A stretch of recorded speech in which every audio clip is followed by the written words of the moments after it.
chapter 13 is where we're going to start today. Matthew chapter 13. And I'm going to be brutally honest with you this morning.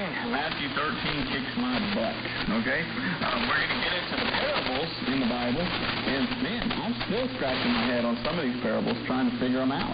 So I'm looking forward, if you have any comments or questions at the end of this, let me know, because for years I've prayed and said, Lord, help me understand what you mean by these parables. And some of them God explains later, well, this is what I meant by that. But some of them he doesn't. He just says this, and you're going, blah, blah, blah, what does that mean? And so sometimes it's kind of hard to figure out. And it's funny, the disciples say, yeah, we understand. But you got to go, do you think really? Because we look at this and we're just kind of trying to put the pieces together. And it's very common for many people to only try to apply them to here. But I want you to remember that it's all about Israel and the kingdom. And Jesus knew that they would reject him. This is how it could have been. He could have died and was buried and rose again and come back at Armageddon. The tribulation could have taken place there, and he could have set up the kingdom. That's how it could have been. So these are literally Jesus talking to Israel, giving parables about tribulation and millennium. But Jesus knew they were going to reject him. So I see some hidden references to the church, too.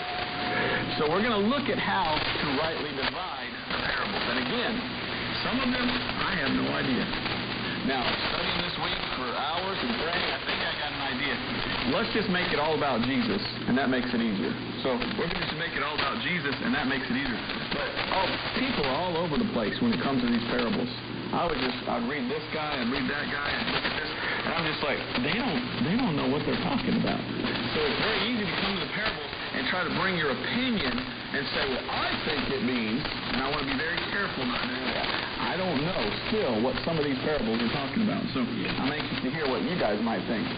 But we're going to look at the outline of Matthew chapter 13. Verses 1 through 9 is the parable of the sower. Verses 10 through 17 is the purpose of the parable. There was a reason that Jesus spoke in parables.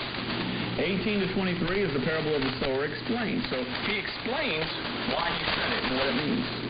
Then we have the parable of the wheat and tares in verse 24 through 30. And later he explains what that means, verse 36 to 47. But when you get to 31 to 33, you have the parable of the mustard seed and the parable of the leaven. And he doesn't explain what he's saying. He's up there going, and then we've got prophecy and parables here in 34 to 35. Verse 44, the parable of the hidden treasure. Doesn't explain it. So we're like, what's that supposed to mean? Verse 45 to 46, the parable of the pearl of great price. Verse 47 to 50, the parable of the net. Now that one's kind of more explained, more understood. 51 to 52, parable of the householder. That one really throws you for a loop. It's like, who's the householder? What's he talking about? And then 53 to 58, Jesus rejected at Nazareth. So this is the outline of what we're going to get into. Now, there's 58 verses, so I'm going to try to go quick, as fast as I can. I'm not going to comment a lot. I'm just going to read it, because like I said, I don't know. And when I don't know something, I'm going to tell you what I don't know. And there's some of these parables that Laura and I were reading them yesterday, driving in the car, garage sale. And she's like, I don't know. I don't know. I was hoping you'd tell me so I'd know what to preach. No. But I was like, I hope you tell me. So I think if we keep it in context and make it all about Jesus, it helps it make more sense. A lot of people will come to these parables and try to make it whatever they want it to be. I want to be careful and not do that. What we need to remember is Jesus is the Messiah. He's the King. He's the Christ. He's the Lord. Remember, he's Lord of Sabbath. He's God, and he's the Creator. And he proves that by miracles, by the timing of his coming, according to the prophecy of Daniel. He showed up right when it said, and by the prophecy that was written of him, he's fulfilling it. So when we get to the parables, this is how we need to rightly divide the parables. We need to remember that first, Jesus is speaking right there. So let's try to make an application of that parable to the audience that's right there before him. That should be the first thing we try to do. Second, he's probably talking to Israel as a nation, so it's probably dealing with them as a nation. So, millennium. Third, we can probably spiritually apply some of this to the church, and we do. And oftentimes when people preach from the parables, they only apply it to the church. They never apply it to the Jews. I don't understand that. And then we have some of them, not all of them, Jesus explains what he meant by it. And a lot of times they have to do with something in the end of the world. So we're going to try to do this, and we're going to tread into the water, but by the time we get done to the end of this, we'll be drowned. Because like I said, I don't want to go overboard. I don't want to give you too much of my opinion, but I'm still left scratching my head with some of the things that Jesus said, and I can't wait to get to heaven because my little note that I have in my head, like a post-it note of questions. When I get to heaven, this is my first question. It's going to be, Lord, explain Matthew 13. Because I want to know what those parables mean. And I'm sure it's going to be so simple, I'm going to be like, oh, that's what it was. So I don't want to overthink it, overcomplicate it. And I also don't want to tell you what man says. Because it's so easy to say, well, this guy says it is good. No, let's just read it. And let's just say, well, if we don't know, we'll know when we get to heaven. But I think if we keep in context, it's about Israel, about the kingdom. Maybe we can apply some to the church, but mostly it's got to be this way. So this is how it could have been. This is how it is. All right? Are we all ready now? Now, there are some out there that say there's 12 parables of Jesus. Others say there's up to 46. So there's between 12 and 46 parables in the Bible. Now, I don't know. I haven't gone through and counted them, but I know that there's 12 main ones, 12 main parables that Jesus speaks. That's the number of isn't that interesting? 12. So I find that interesting. And now Jesus begins to teach in parables. Now, from what we've seen already from chapter 1 to chapter 12, is Jesus is going around and preaching, and some people accept him, and who doesn't? The religious leaders. And the religious leaders hate Jesus. And they've already said several times, let's kill him. So when Jesus finds someone who is not willing to listen and doesn't want to know truth, then he will make sure he doesn't make it plain to them.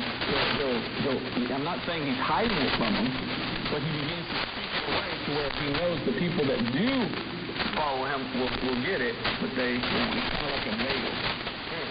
Remember in the Old Testament how it was like a veil? The Bible says over the Jews, they don't see. So it's almost like Jesus is doing this on purpose, knowing that the Pharisees won't understand. And it's funny because we see them going, what's that mean? What's that mean? So they don't understand either. Well, I want to understand. So that's why I'm reading it over and over and learning to try to figure it out. And it's sad when the religious leaders reject Jesus. If anyone should have known who Jesus it was the religious leaders, because they're supposed to be reading the Bible and know the time of those prophecies. This is when the Messiah was supposed to show up. When the religious leaders are bad, that leads to the people being bad, right? America was founded by Christians and, at the least, deists. A deist is someone who believes in God. All the founding fathers said we need a moral government and a moral society. So what do we need to do? We need to have a standard. And they looked at the law of Moses as the standard. And they said if we put people in power that are elected and they are a good example, then the people will look up to them as to be a good example. What has happened in America? We look at the people in power in America, and they are the worst examples. They're being indicted left and right. You know they're crooked. They're taking bribes. And so what has that led to in America? People say, well, they can do it, I can do it. So it used to be in America, we'd look up to people like George Washington and Thomas Jefferson because they were moral people who were at least trying to do right. And that made us want to do right because they were an example to us. Now we see the poor example of the people in power. And people say, well, if they can do it, I can do it. And that's what's so sad, isn't it? So I see a repeat of this in Jesus' day in the Pharisees. Now, picture this. I don't want to get off subject. I want to get right into this, but I just want to prepare your mind for this. If you were a Jew and you lived at that time, you would go to the synagogue, and you're expecting to get truth. You're expecting to get taught the Word of God. And what are you getting? Some priest lying to you. No, Jesus isn't the one. No, there weren't any miracles. No, that didn't really happen. Oh, my. I saw this guy get healed.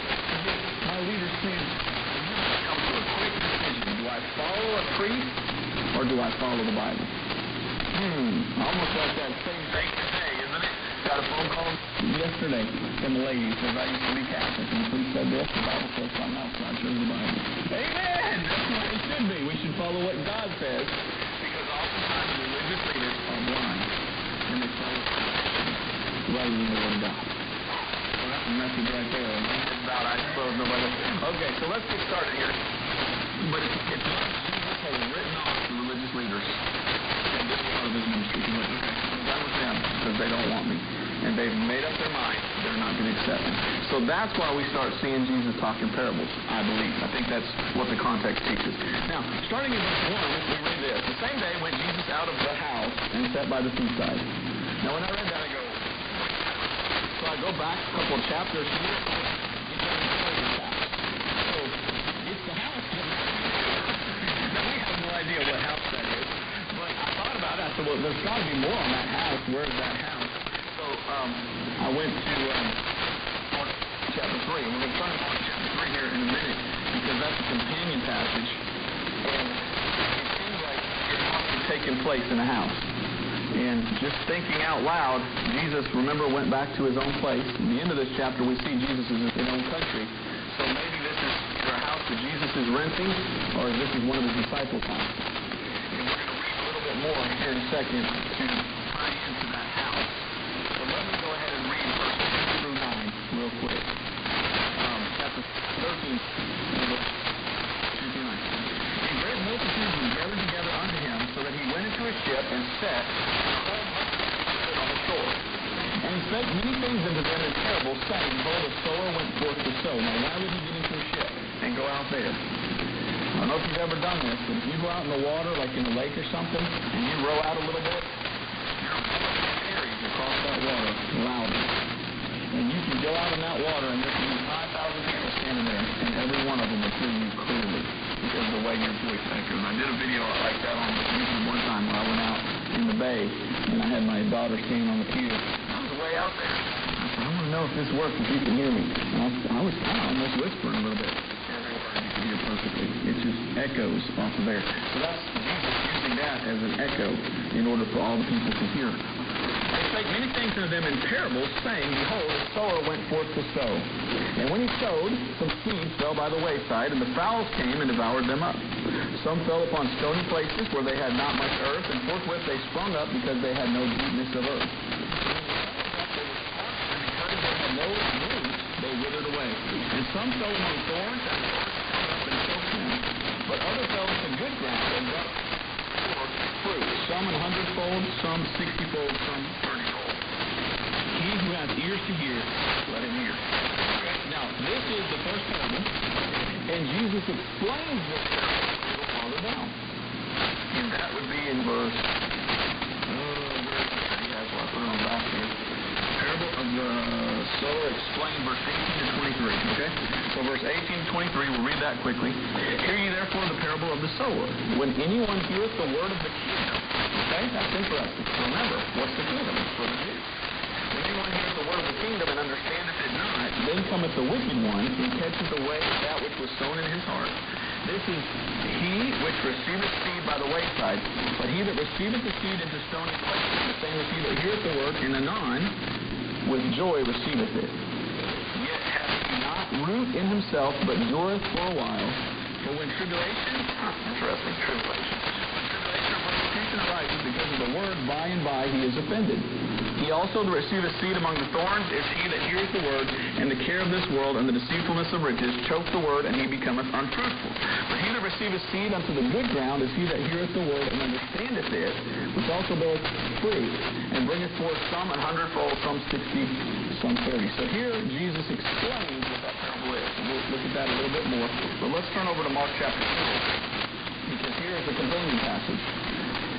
And what we've read in chapter 12 and here in chapter 13, we're seeing in Mark chapter 4. Well, actually, I think we need to go back to Mark chapter 3 before we get to chapter 4. Mark chapter 3, verse 13. And he goeth up into a mountain and calleth unto him whom he would, and they came unto him. And he ordained 12 that they should be with him, and that he might send them forth to preach, and to have power to heal. And it continues there all the way down to verse 18. Okay, of the disciples. We've seen that before. Now verse 19. And Judas Iscariot, which also betrayed him, and they went into an house. Okay, so there's the house that I started with. So there's some house that they went into. And in chapter 3 there, verse 20 through 35 is what we read last week was taking place in chapter 12. Okay, so just so you get an idea where it is in Matthew, where it is in Mark. Okay, now Mark chapter 4. Mark chapter 4, verse 10. When he was alone, were about him with the 12 asked of him the parable. And he said to them, unto you it is given to know the mystery of the kingdom of God, but unto them that are without, all these things are done in parables. Okay, so he's out there giving parables at one place in a boat, but when he explains the parable, it's with the disciples alone. Okay? And so he wants the disciples to understand, but he speaks that way because he doesn't want the Pharisees to understand. It's like he's code talking for some reason. And again, I think it's because he knows they won't believe. So he's not giving them anything. It's not like he's censoring his speech or anything because he doesn't want to put on a certain platform. But it sounds like he's talking in a certain way to where just the chosen few would understand. Well, we don't know anything about that, code words that we have to use nowadays or anything. Isn't that wild? And so it says here, in verse 11, he said unto them, unto you is given to know the mysteries of the kingdom of God. All right, here it says kingdom of God. Back in the other spot, it says kingdom of heaven. This is one of only a very few times that the kingdom of heaven and the kingdom of God are used at the same time. A lot of the other ones, it's only kingdom of heaven. Now, there's a difference between the kingdom of heaven and the kingdom of God. Right? That's important to know. So, it sounds like these parables have more than one application. That's the best way to explain that.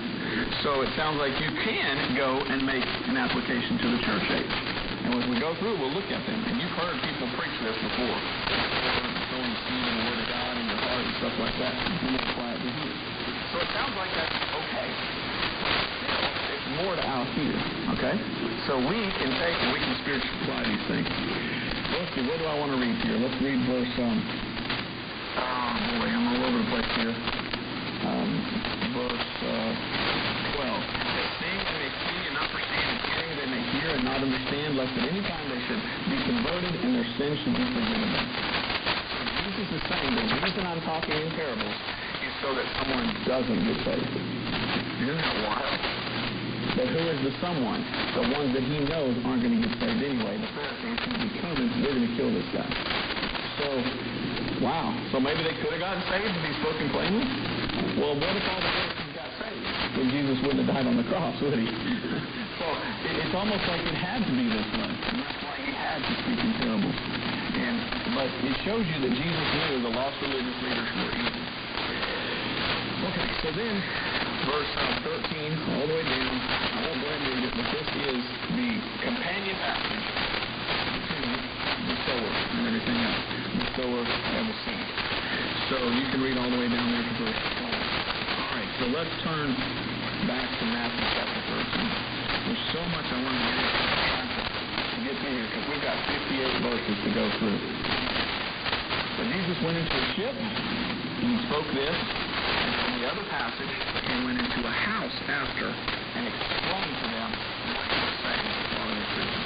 Okay? Does that make sense to you? That's why I went to that other passage to show you that. So Matthew chapter 13, verses 1 through 9 is all about this parable.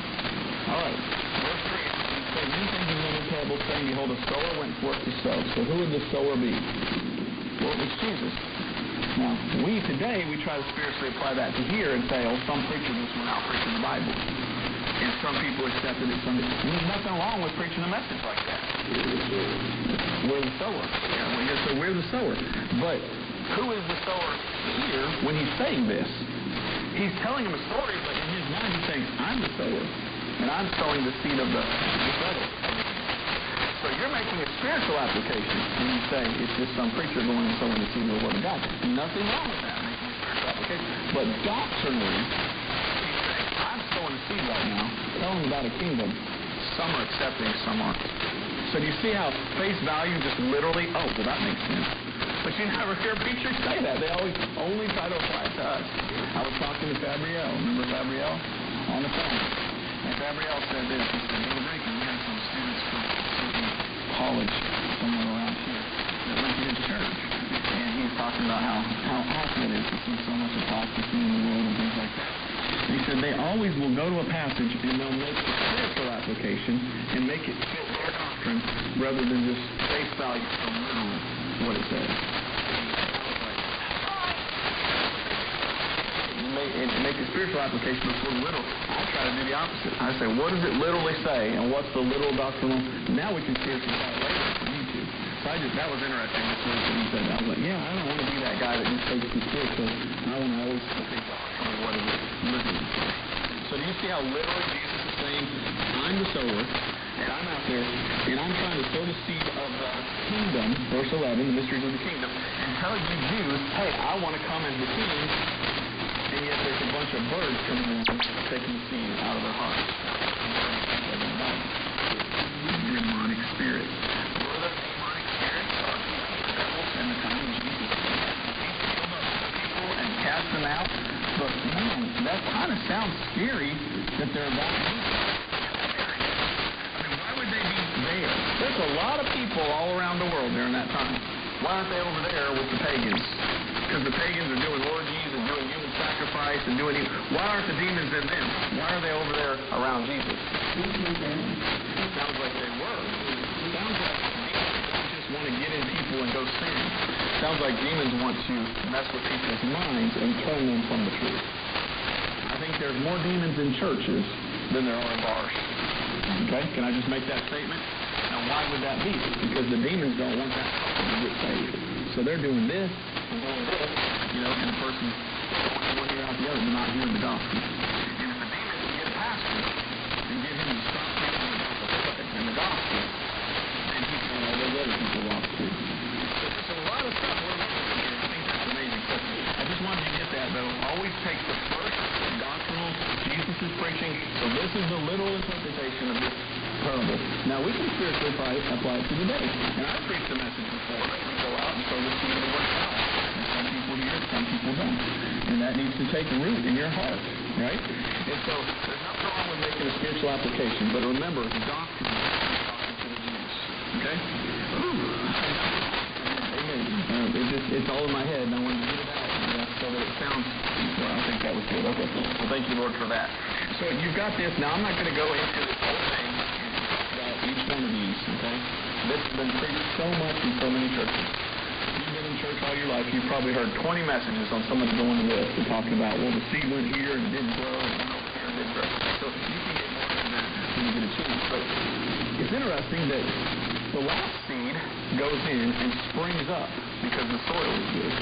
Now, if the soil spiritually is your heart, then that means if your heart's right, then the seed can grow. You find soil, and that's good soil, the seed will grow. What does the Bible say in Hebrews 11:6? For without faith it is impossible to please Him. And then it says, for He is a rewarder of them that diligently seek Him. So if someone is seeking after God, and they're saying, I really want to be saved, now the seed can come and be planted.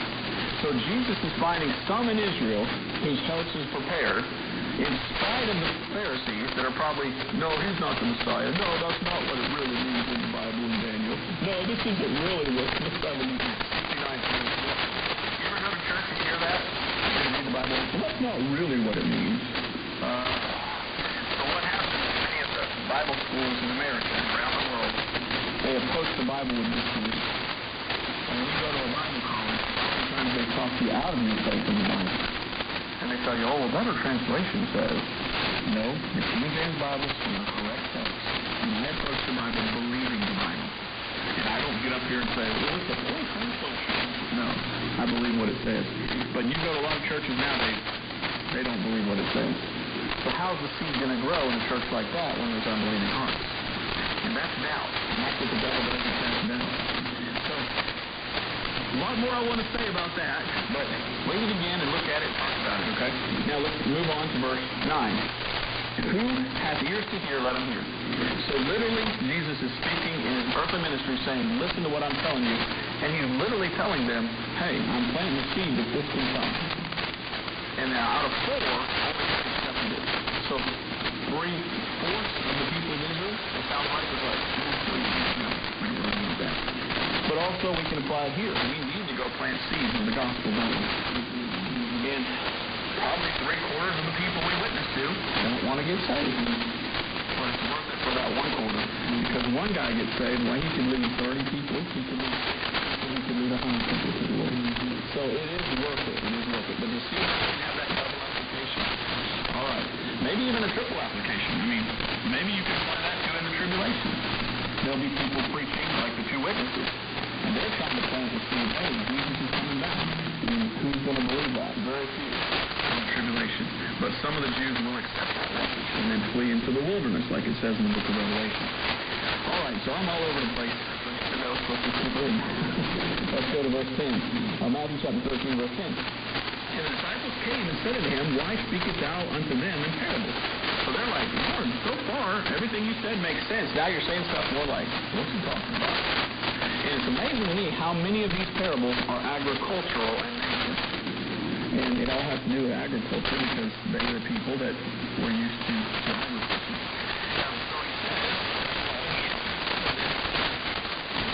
The mysteries of the kingdom of heaven, but to them it is not given. So God says, I chose my disciples to instruct them and teach them. Now, when I'm gone, it's going to be on them to teach the word of God. And so who are the ones that are bringing forth some 100-fold, some 60, some 30? So that would be the disciples. So that's the literal interpretation. But we try to spiritually apply it and say, well, that's us. Well, okay, there's nothing wrong with that. But make sure you understand literal, doctrinal first. Then you can make a spiritual application. Okay? A lot of churches will not do that. Verse 12, For whosoever hath, to him shall be given, and he shall have more abundance. But whosoever hath not, from him shall be taken away, even that he hath. Now what do you do with that? I have looked, I have studied, I've tried to figure that out, and I have no idea what that refers to. If you have a whole bunch, you're going to get more. If you have nothing, you get it taken away from you a little bit you do have. That sounds horrible.